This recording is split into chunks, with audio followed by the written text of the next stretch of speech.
Serial Anupama में आने वाले एपिसोड में आप देखेंगे कि अनुपमा गीता को डांटती है। अनुपमा कहती है कि लीला के साथ कोई दुर्व्यवहार नहीं कर सकता। गीता अनुपमा को जवाब देती है कि लीला बदतमीज़ है। अनुपमा कहती है कि अगर बड़ा कुछ कहता है तो उसका बुरा नहीं मानना चाहिए। अनुपमा आगे कहती है कि तुम खुद ही सोचो, अगर तुम यहाँ हॉल में सोओगी तो क्या अच्छा लगेगा। अनुपमा गीता से आगे कहती है कि यह उसकी गलती नहीं है वैसे, क्योंकि काव्या ने उसे सोने के लिए सही जगह नहीं बताई। लीला और अनुपमा गीता को बाहर सोने के लिए कहते हैं। गीता फिर से हॉल में ही सो जाती है। लीला गीता को फिर जगाती है और वो बहुत गुस्सा हो जाती है। गीता लीला पर चिल्लाती है। पूरा शाह परिवार एक साथ इकट्ठा हो जाता है और पूछता है कि क्या हुआ। गीता नाटक करती है और काव्या को बताती है कि अनुपमा और लीला उसे फालतू में परेशान कर रही है।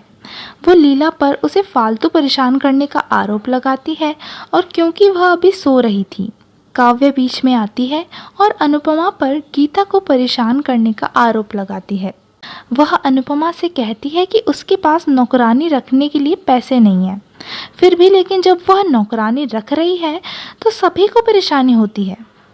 काव्या अनुपमा से पूछती है कि क्या वह चाहती है कि वह उसकी तरह नौकर बने। हसमुख काव्या से समझदारी से बात करने को कहता है और कहते हैं कि ये घर अनुपमा का भी है। अगर वह ये साधारण सी बात भी नहीं समझ सकती है तो उसकी शिक्षा का कोई फ़ायदा नहीं है, और हसमुख वहाँ से चले जाते हैं।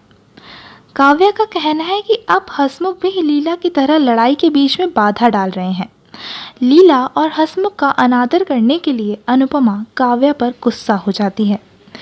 गीता कहती है कि वह उस पर ऑर्डर करने की कोशिश कर रहे सभी लोगों की तुलना में सबसे गरीब है, फिर भी उसे परेशान किया जा रहा है। उसके बाद अनुपमा गीता से उसको अपनी गरीबी पर रोने के लिए मना करती है, क्योंकि वह भी एक गरीब परिवार से ही है। काव्या अनुपमा से उसकी नौकरानी से बात न करने के लिए कहती है।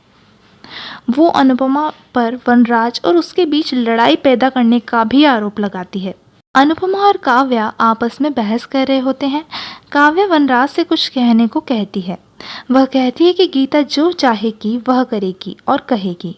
उसके बाद अनुपमा सबसे कहती है कि ये घर उसका भी है, गीता अब उनके साथ नहीं रह सकती। वनराज अनुपमा को सपोर्ट करते हैं। वह काव्या से कहते हैं कि उसका परिवार और उसके परिवार के साथ एडजस्ट नहीं कर सकता है। काव्या अनुपमा पर आरोप लगाती है और कहती है कि वह जो चाहती है वो हो रहा है। वह चाहती है कि वह उसकी तरह ही नौकर बने। वनराज काव्या से पूछता है कि क्या वह सोचती है कि घर का काम करने से कोई नौकरानी बन जाता है, और अगर हाँ तो वह अपने काम और घर के बीच संतुलन बनाए रखे और सारे घर का काम करे। गीता आती है और उसकी पेमेंट की मांग करती है।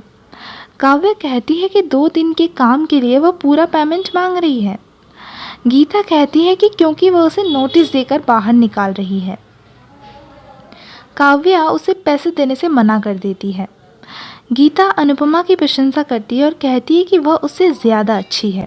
उसके बाद काव्या कहती है कि अगर तुम्हें वही इतनी पसंद है तो तुम उससे जाकर ही पैसे लो। वनराज गीता को पैसे आगे दे देता है। काव्या अनुपमा पर अच्छा खेलने और उसके जीवन में समस्याएं पैदा करने का आरोप लगाती है। वह कहती है कि वह घर और काम दोनों को संभाल के दिखाएगी। अनुपमा उसे शुभकामनाएं देती है। उसके बाद काव्या ठानती है कि वह अनुपमा को उसके जीवन और घर से बाहर निकाल कर रहेगी। आगे आप देखेंगे कि किंजल वट सावित्री पूजा के बारे में बात करती है। काव्या अनुपमा से उसके माता पिता के घर जाने के लिए कहती है, क्योंकि वो नहीं चाहती कि वो वनराज के साथ पूजा करे। अनुपमा काव्या से कहती है कि वह उसके जैसी नहीं है। तो ये एपिसोड आपको कैसा लगा दोस्तों, हमें कमेंट करके ज़रूर बताइए और देखते रहिए हमारे चैनल टीवी सीरियल्स की दुनिया को।